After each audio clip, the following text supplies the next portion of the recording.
I rise to apprise this august House of certain recent developments pertaining to Bangladesh.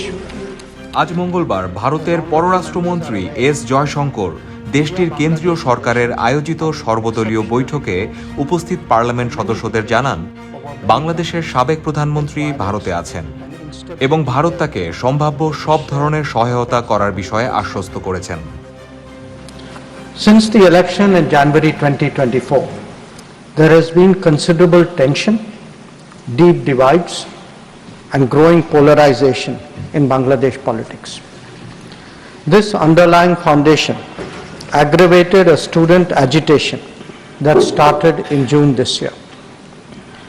There was growing violence, including attacks on public buildings and infrastructure, as well as traffic and rail obstruction. The violence continued through the month of July. The agitation at this stage coalesced around a one-point agenda, that is that the Prime Minister, Sheikh Hasina, should step down. On 4th August, events took a very serious turn. Attacks on the police, including police stations and government installations, intensified even as overall levels of violence greatly escalated. Properties of individuals associated with the regime were torched across the country. What was particularly worrying was that minorities, their businesses and temples also came under attack at multiple locations. The full extent of this is still not clear. Sir, on 5th August, demonstrators converged in Dhaka despite the curfew. Our understanding is that after a meeting with leaders of the security establishment, Prime Minister Sheikh Hasina apparently made the decision to resign. At very short notice, she requested approval to come for the moment to India. We simultaneously received a request for flight clearance from Bangladesh authorities.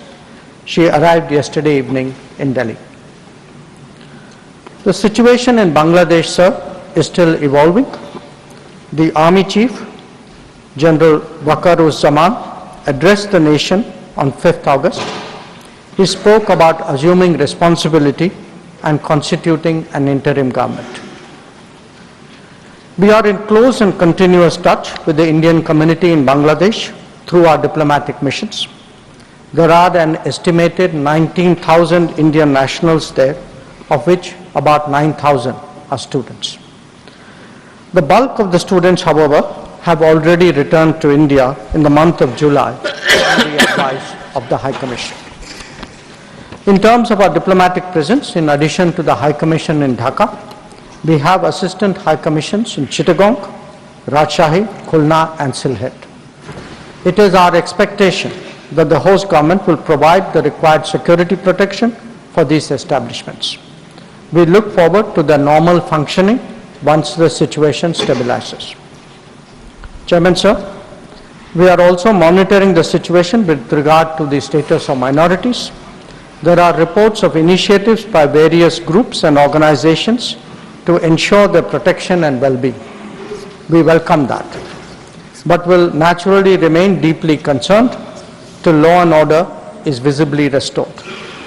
Our border guarding forces have also been instructed to be exceptionally alert in view of this complex situation. In the last 24 hours, we have also been in regular touch with the authorities in Dhaka.